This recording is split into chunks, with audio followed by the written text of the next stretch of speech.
Magandang oras po sa lahat ng ating mga kababayan. Meron po tayong latest weather update sa magiging lagay ng ating panahon ngayong araw at sa susunod na 24 oras.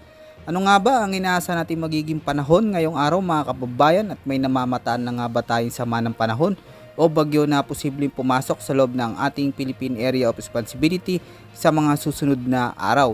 Alamin po natin lahat yan ng sabay-sabay mga kababayan, dito po sa ulat panahon ko ngayong araw na ito. Sa kasalukuyan mga kababayan ay patuloy pa ring umiiral ang easterlies sa malaking bahagi ng ating bansa, at dahil dito ay patuloy itong nagdadala ng maalinsangang panahon na may mga tsansa na mga mahihina hanggang sa katamtaman na mga pag-ulan. At dito nga po mga kababayan, makikita po natin sa ating weather forecast na may pamumuo ng cloud cluster. Malapit po yan sa bahagi ng Mindanao. At dahil nga sa mga dala nitong pag-ulan ay apektado po ngayon ang mga lugar dito sa Caraga, kasama rin ang Northern Mindanao at dito din sa Zamboanga Peninsula.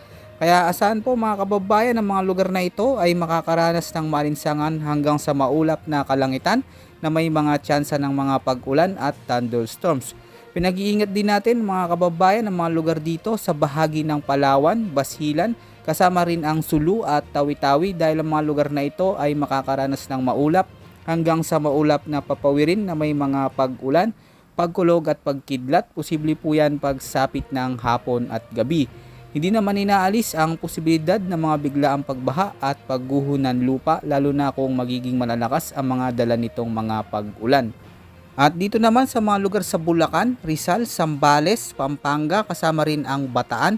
Dito din sa may Tarlac at Nueva Ecija ay asahan po mga kababayan na makakaranas ng maulap hanggang sa madilim na kalangitan na sinasamahan ng mga malalakas na pag-ulan, pagkulog at pagkidlat, lalo na po sa hapon o gabi. Kaya pinag-iingat po natin ang lahat ng ating mga kababayan sa mga nabanggit nating mga lugar sa banta ng mga biglaang pagbaha at pagguho ng lupa, lalo na kung magdudulot ito ng severe thunderstorms. Samantala dito naman sa buong Metro Manila at sa natitira pang bahagi ng ating bansa ay asahan po mga kababayan na magiging maulap hanggang sa maulap na kalangitan na may mga isolated rain showers at thunderstorms, lalo na pagdating ng hapon o gabi. Ang mga pagulan naman na ito mga kababayan ay dahil naman sa umiiral pa rin na easterlies. Posible din ang mga banta ng mga pagbaha at pagguho ng lupa, lalo na kung magiging malalakas ang dala nitong mga pag-ulan at severe thunderstorms. Samantala sa kasulukuyan mga kababayan ay wala pa po tayo na monitor na anumang sama ng panahon katulad ng low pressure area o bagyo na posibleng makaapekto sa anumang bahagi ng ating bansa hanggang sa mga susunod na 4 na araw. Bukas naman mga kababayan, sana makakaranas pa rin tayo ng malinsangang panahon, lalo na pagsapit ng hapon na may mga biglaang pag-ulan, pagkulog at pagkidlat, lalo na sa hapon o gabi. Dulot pa rin po yan ng umiiral na easterlies sa malaking bahagi ng ating bansa. At sa mga kababayan natin ay patuloy pa po tayong mag-antabay sa mga susunod pa nating update.